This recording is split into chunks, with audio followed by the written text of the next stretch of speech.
அஸ்ஸலாமு அலைக்கும் வரஹ்மத்துல்லாஹி வபரகாத்துஹு. அல்லாஹ்வின் மாபெரும் கிருபை இந்த ஆண்டு நமக்கு நம் அனைவர்களுக்கும் இஸ்லாமியர்கள் அனைவர்களுக்கும் வல்ல இறைவன் இந்த ரம்லான் மாதத்தை நசீபாக்கி கொடுத்துள்ளான். இந்த ரம்லான் மாதம் கிடைத்து யார் ரம்லானை கண்ணியப்படுத்தவில்லையோ அவர்கள் இஸ்லாமியர்கள் இல்லை என்பதை அல்லாஹ் கூறுகின்றான்.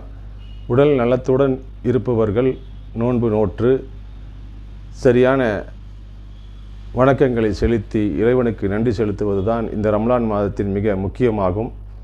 இந்த ரம்லான் மாதத்தில் நோன்பு நோற்று சுய கட்டுப்பாடுகளை பரிசோதிக்கக்கூடிய மாதமாகும். இது ஈகையும் ஒருவருக்கொருவர் உதவி செய்து கொள்வது, பசியை அடக்குவது, தன்னைத்தானே அடக்கிக் கொள்வது, சுய கட்டுப்பாடு, மனிதத்தன்மையை மேலோங்கி நிற்பது ஆகிய படிப்பினைகள் இந்த மாதத்தில் அல்லாஹ் நமக்கு வழங்கியுள்ளான். குடும்ப ரீதியாக ஒருவருக்கொருவர் எப்படி உதவி செய்து கொள்வது, இணைந்து வாழ்வது எப்படி, சகோதரர்களாக வாழ்வது எப்படி என்பதை பல விஷயங்களை இந்த மாதத்தில் நமக்கு அல்லாஹ் பாடமாக கொடுத்துள்ளான். நாம் அனைவருக்கும் இந்த ஆண்டு இந்த ரம்லான் மாதத்தை கொடுத்ததை மிக மேன்மையாக கருதி நாம் ஒவ்வொருவரும் நல்ல ஆரோக்கியத்துடன் இந்த நோன்புகளை சரியாக நோற்று வணக்கங்களை அந்தந்த நேரத்தில் செலுத்தி இந்த ரமலானை கண்ணியப்படுத்த வேண்டும். இந்த ரமலானை பொறுத்தவருக்கு இறைவன் கூறுகின்றான், இந்த ரமலானின் யார் நோன்புகளை இறையச்சத்தோடு நோற்று அந்த நோன்புக்குண்டான கண்ணியத்தோடு நடந்து கொள்கிறார்களோ அவர்களுக்கு நானே கூலி ஆகிவிடுகின்றேன் என்று அல்லாஹ் கூறுகின்றான். நானே கூலி ஆகிவிடுகிறேன் என்று சொல்வதன் அர்த்தம், யார் அதை பெற்றுக்கொண்டார்களோ, யார் அந்த பாக்கியத்துக்கு ஆளாகின்றார்களோ அவர்கள் இம்மையிலும் மறுமையிலும் வெற்றி பெற்றவர் ஆவார்கள். அந்த நிலையை நாம் அடைய வேண்டும் என்று முழு மனதோடு இந்த ரமலான் மாதத்தை நாம் செயல்பட வேண்டும். மேலும் ஹைதர் அலி திப்பு சுல்தான் தக்னி சுன்னத் ஜமாத் பள்ளிவாசல் அண்ட் கபரஸ்தான் மேட்டுப்பாளையம் ரோடு இந்த நிர்வாகத்தில் அல்லாஹ்வின் மாபெரும் கிருபையால் இந்த மாதம் ரமலானுக்கான ஏற்பாடுகள் மிக விரிவாகவும் விரைவாகவும் செய்து கொண்டிருக்கின்றோம். உள்ளே இருக்கக்கூடிய அனைத்து பொருள்களும் சுத்தம் செய்து நோன்பாடிகள் வரும்போது மிக சுத்தமாக இருக்க வேண்டும் என்பதில் கவனமாக இருக்கின்றோம். கார்பெட் சுத்தம் செய்வது மற்றும் பொருள்களை இவைகளெல்லாம் சுத்தம் செய்து சுமார் ஒரு வெளியூர்களிலிருந்து கோவையில் தங்கி பணியாற்றக்கூடிய சகோதரர்கள் சுமார் ஒரு 500-600 பேர் சஹருக்காக இந்த பள்ளிவாசலில் இந்த பல ஆண்டுகளாக வந்து கொண்டிருக்கிறார்கள். அவர்களை ஒவ்வொரு ஆண்டும் மிக கண்ணியத்தோடு மிக சிறப்பான ஏற்பாடோடு சஹர் ஏற்பாடுகளுக்கு அவங்க செய்து கொண்டிருக்கிறோம். இந்த ஆண்டும் அவர்களுக்கு சிறப்பான ஏற்பாடுகள் செய்து கொண்டிருக்கிறோம். இறைவன் அதில் கிருபை செய்ய வேண்டும். அதே மாதிரி நோன்பு திறப்பதற்கும் கஞ்சி வாங்குவதற்கும் 500-600 பேர் நம்மளிடம் இந்த பள்ளிக்கு நாடி வருவார்கள். அவர்களுக்கு உண்டான ஏற்பாடுகளும் மிக சிறப்பாக செய்து கொண்டிருக்கிறோம். அதுபோக இந்த பகுதியில் இருக்கக்கூடிய அனைத்து சகோதரர்களும் இந்த பள்ளியின் மீது, இந்த பள்ளிவாசல் மீது மிக நெருக்கத்தையும் பாசத்தையும் வைத்திருக்கார்கள் என்று சொல்ல வேண்டும். மாற்று மத சகோதரர்கள் அவர்களும் எங்களுடைய பள்ளிவாசலின் எல்லா நிகழ்ச்சிகளிலும் மன மகிழ்ச்சியோடு கலந்து கொள்வார்கள். இதை பார்க்கும்போது எங்களுக்கு மிக நம்ம நிர்வாகத்தில் உள்ள அனைவர்களுக்கும் மிக ஒரு பெருமையாக இருக்கின்றது. இந்த பக்கத்தில் அருகில் இருக்கக்கூடிய சிங்கு அந்த கோயிலை சேர்ந்தவர்கள் வருவார்கள். மற்றும் இந்த சர்ச்சு மற்றும் இங்கே முருகன் கோயில், விநாயகர் கோயில் இருக்கக்கூடிய நிர்வாகிகளும் நம்மளுடைய நிகழ்ச்சிகளில் கலந்து கொள்வார்கள். குறிப்பாக ஒரு சில மாதங்களுக்கு முன்பு ஒரு புதிய ஆம்புலன்ஸ் வாங்குவதற்காக ஒரு முடிவு செய்தோம். அந்த நிகழ்ச்சி அப்படியே மத நல்லிணக்க நிகழ்ச்சியாக முப்பெரும் விழாவாக நடத்தினோம்.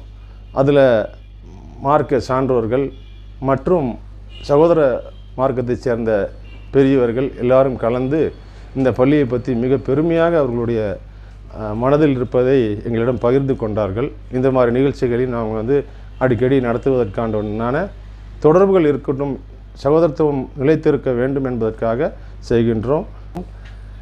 இந்த ரமலான் மாதம் என்பது இறைவனின் கருணையும் கிருபையும் பரக்கத்தும் எல்லாம் நிறைந்த உள்ள மாதமாகும். இந்த மாதத்தில் வானவர்கள் அதிகமாக இந்த உலகத்தில் சென்று கொண்டிருப்பார்கள். இறைவனுடைய நேரடி பார்வையில் இருக்கக்கூடிய மாதம் இந்த மாதமாகும்.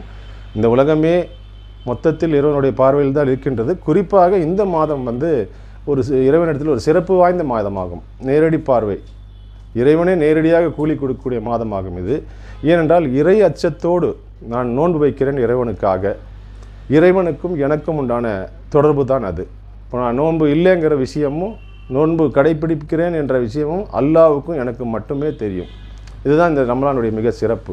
அந்த இறை அச்சம், இந்த கட்டுப்பாடு, இறைவன் நம்மளை பார்க்கின்றான் என்று அந்த நோன்பு வைத்ததுமே ஒரு மனிதன் எப்படி இந்த துனியாவில் வாழ வேண்டும், எப்படி இருக்க வேண்டும், மனித தன்மையோடு சகோதரர்களுடன் எப்படி இணக்கமாக இருக்க வேண்டும், ஒருவருக்கொருவர் எப்படி விட்டு கொடுத்து வாழ்வது, வாழ்க்கையின் சித்தாந்தத்தை அதிகமாக படித்து கொடுப்பது இந்த மாதமாகும். மனிதனுக்கு உணர்த்துவது இந்த மாதமாகும். இந்த ரமலானில் கேட்பதை இறைவன் கொடுக்கின்றான். நாம் என்னெல்லாம் கேட்கின்றோமோ அது எல்லாமே மன மகிழ்ச்சியோடு இறைவன் நமக்கு முழுமையாக கொடுக்கின்றான். இந்த மாதத்தில்தான் லைலத்துல் கதர் இரவு என்று வருகின்றது. இந்த லைலத்துல் கதர் இரவில் தான் குர்ஆன் ஷரீஃபை அல்லாஹ் நமக்கு வழங்கியுள்ளான். இந்த குர்ஆன் ஷரீஃபில் மனிதர் இஸ்லாமியர்கள் யார் இஸ்லாத்தை ஏற்றுக்கொண்டார்களோ அவர்கள் முழு மனிதனாக வாழக்கூடிய வழிகாட்டி என்பது இந்த குர்ஆன் ஷரீஃப் ஆகும். குர்ஆன் ஷரீஃபில் எல்லா விஷயங்களுமே இருக்கின்றது. உலகத்தில் பிறந்து வாழ்ந்து மறையக்கூடிய பூரா வாழ்க்கையின் சிஸ்டமும் குர்ஆன் ஷரீஃபில் இருக்கின்றது. ஏன் ஒரு படி மேலே போனால் துனியாவில் இருக்கின்ற மறுமையிலும் எப்படி நம் நல் விஷயங்களை நன்மைகளை கொண்டு செல்ல வேண்டும், அந்த நன்மையின் பிரதிபலனாக இறைவன் நமக்கு தண்டனையும் சொர்க்கத்தையும் கொடுப்பதாக கூறியுள்ளான் குர்ஆன் ஷரீஃபில். முழுமையாக அந்த குர்ஆன் ஷரீஃபை படித்து ஏற்றுக்கொண்டால், அதனுடைய வாழ்க்கை அதனுடைய அடிப்படையில் நாம் வாழ்ந்து கொண்டால் இம்மையிலும் வெற்றி கிடைக்கும், மறுமையிலும் வெற்றி கிடைக்கும் என்பது உறுதியான நம்பிக்கையாகும். குழந்தைகள், அறிவார்ந்த குழந்தைகள், பெரியவங்க, ஆண் பெண் என்ற எந்த விதமான வித்தியாசமும் இல்லாமல் அவரவர்கள் அந்த ரமலானுக்கு உண்டான பாக்கியத்தை பெறுவதற்கு முனைப்பாக இருப்பார்கள். இப்போ பெண்கள் என்று சொன்னால் அவங்களுக்கு உணவு ஆண்களுக்கு உணவு தயாரி கொடுத்து விதவிதமான உணவுகளை தயாரித்து கொடுத்து, ஏன்னால் 14 மணி நேரம் சுமார் அவங்க எந்த தண்ணியும் கூட அருந்தாமல் தங்களுடைய வாயை கட்டுப்படுத்தி கண்களை கட்டுப்படுத்தி அவர்களே கட்டுப்பாடுடன் இருக்கக்கூடிய நோன்பாகும். அதில் அதில் நாங்கள் அவங்களுக்கு உதவி செய்ய வேண்டும், அவர்களுக்கு பணிவிடை செய்ய வேண்டும் என்ற நிலைக்கு பெண்கள் விடுவார்கள். அப்போ இந்த ரமலான் மாதத்தில் அதிகமான சகோதரர்கள் இங்கே பள்ளிவாசலுக்கு வருவாங்க.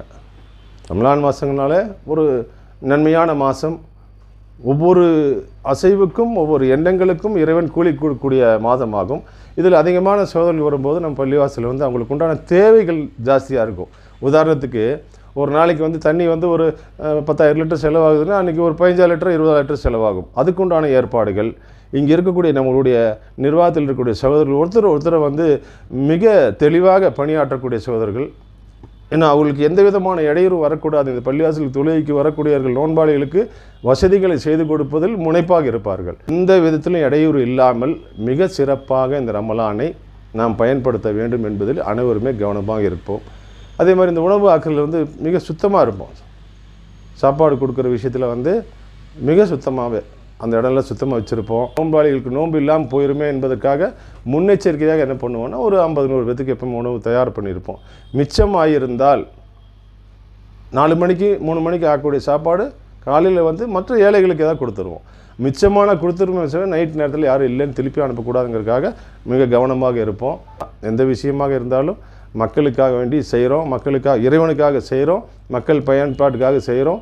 தெளிவாக இருக்கணும், சுத்தமாக இருக்கணும், நல்லா விரிவாக இருக்கணுங்கிறதுல எல்லா சகோதரர்களும், நம்ம நிர்வாகத்தை சேர்ந்த எல்லா சகோதரர்களும் மிக அக்கறையோடு இருப்பாங்க. எந்த மனிதன் சுய கட்டுப்பாட்டுக்கு வந்துடுறானோ அந்த மனிதன் பல விஷயங்களை தெளிவாக புரிந்து விட்டான், ஏற்றுக்கொண்டான் என்பதற்கு அர்த்தமாகும்.